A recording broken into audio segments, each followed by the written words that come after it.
Hello everyone, it's me, Clayton. I just got back from watching Men in Black International, directed by F. Gary Gray, and starring Tessa Thompson and Chris Hemsworth. And if you were coming here expecting Thor and Valkyrie to go on an awesome alien-busting adventure, you're gonna be sadly disappointed. Now, the Men in Black franchise, which got its really big rise in the 90s, and especially in the early 2000s, was kind of a big hit when it came to the dark age of movies. In a dark age of CGI-loaded disaster films, both figuratively and literally, Men in Black had solid humor, great effects, and some great performances from Will Smith and Tommy Lee Jones. Unfortunately, without Smith, without Tommy Lee Jones, and without Barry Sonnenfeld directing, this just ends up feeling like a soulless rehash, filled with two likable actors who clearly deserved better material. But let's get to the story, shall we? The story is that Tessa Thompson, who plays Agent M, ends up finding the Men in Black headquarters after she was not neuralized as a child after the Men in Black agents have a case at her house. Once she finds the Men in Black, she gets herself recruited as an agent, and she has to go to London to help out Chris Hemsworth with a certain assignment. And you can pretty much figure out the rest from there. Unfortunately, while it initially feels like the film's going to try a few things differently, it feels like it rehashes the chemistry between Will Smith and Tommy Lee Jones, just with Tessa Thompson and Chris Hemsworth here. That's not to say that Hemsworth and Thompson are bad actors. Far from it. I think their chemistry is one of the best parts of the movie because they just work well off each other. But that's not enough if the script isn't great.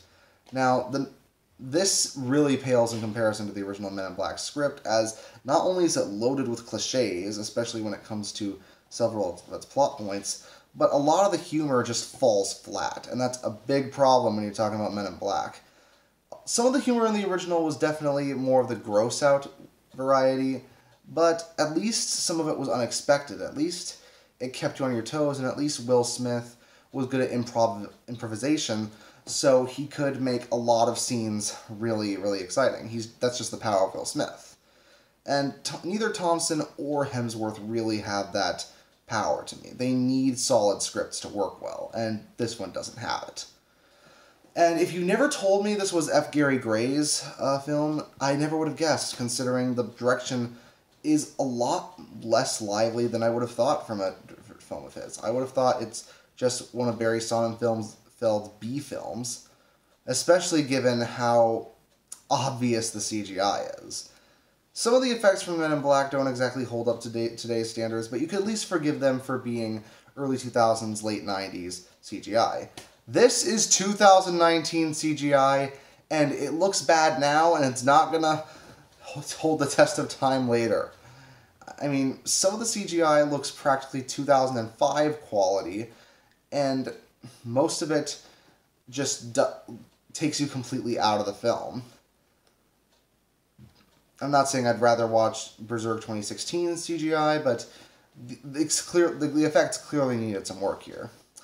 Not to mention, certain plot points are so obvious that you'll be able to catch them a mile away, way before the characters do. And when it comes to a film that has a mystery subplot, that's definitely not something you want to have. Some other actors do a decent job keeping you invested even with the bad material. Like Rebecca Ferguson does a good job as this arms dealer named Riza, and Liam Neeson's always fun as High T. I'm pretty sure they named him that just for the sake of a pun. But other than that, it's just retreading the same ground that the original Men in Black series did, in hopes that it'll work out with new actors.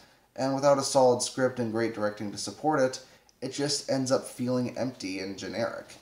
And that's a really big problem when you make a series as iconic as Men in Black feel generic. So, yeah, kind of a disappointment here. It's not worth your time and money. I give Men in Black International a 4 out of 10. See you next time.